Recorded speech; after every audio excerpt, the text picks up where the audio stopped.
So moving on now to a compound interest example. This is good, it's got lots of different components in it, so I can show you a few different things. As we read the question, like usual, we're just going to highlight some important points that we need to remember here. So here's our investing $10,000, so that'll be our principal. It has 4 investment alternatives. So the first one is simple interest at 9% per annum.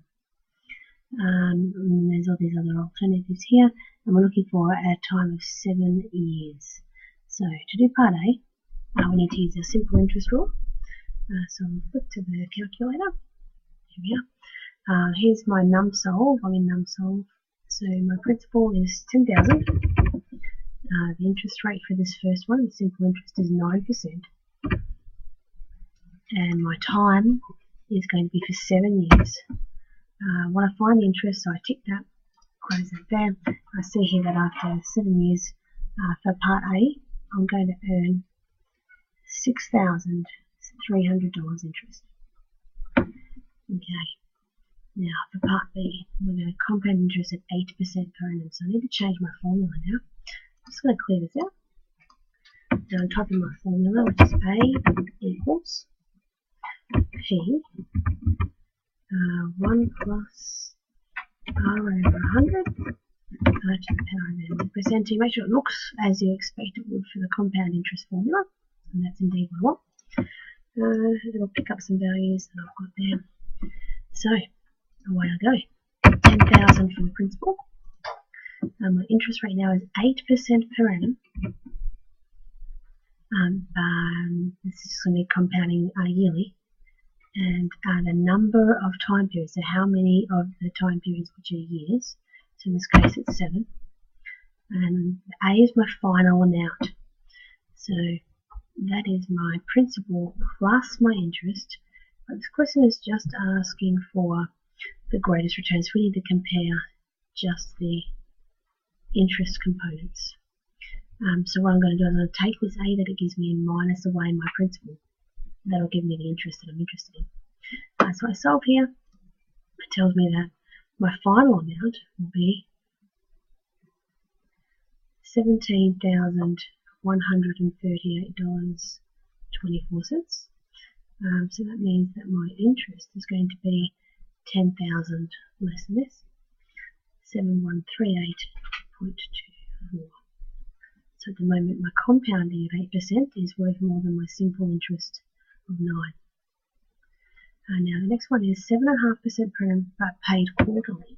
So I need to do 2 adjustments here. One is for my interest rate, which is 7.5% quarterly, which means 4 times a year. So in here I've got interest, principal still the same. My interest rate though now is going to be 7.5 divided by 4.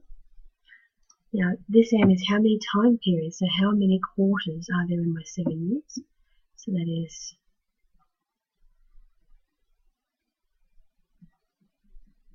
28 of them.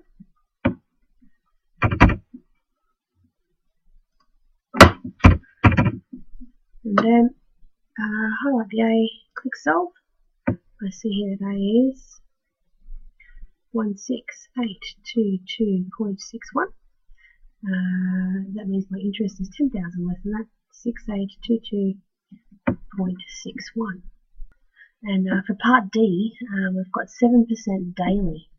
So the interest rate will be 7%, but we're going to compound that daily, so I need to turn that into a day, so divide that by 365. But then for N, which is the how many times am I going to compound that, I've got 365 days in a year times the 7 years. So I transfer that information onto my CAS here. My principal stays the same. My interest rate is now 7 divided by 365.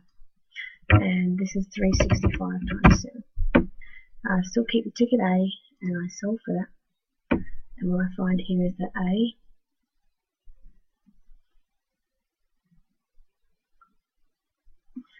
is 16,322 and 40 cents. So that means the interest is 10,000 less than that, 6,322.40. So Advise Warren on which investment alternative would produce the greatest return. What we want is the highest amount of interest. And so we're comparing the 6322 with the 6822 with the 7138 and the 637. So this one is by far the best. So we would say option B is the better option in this particular case.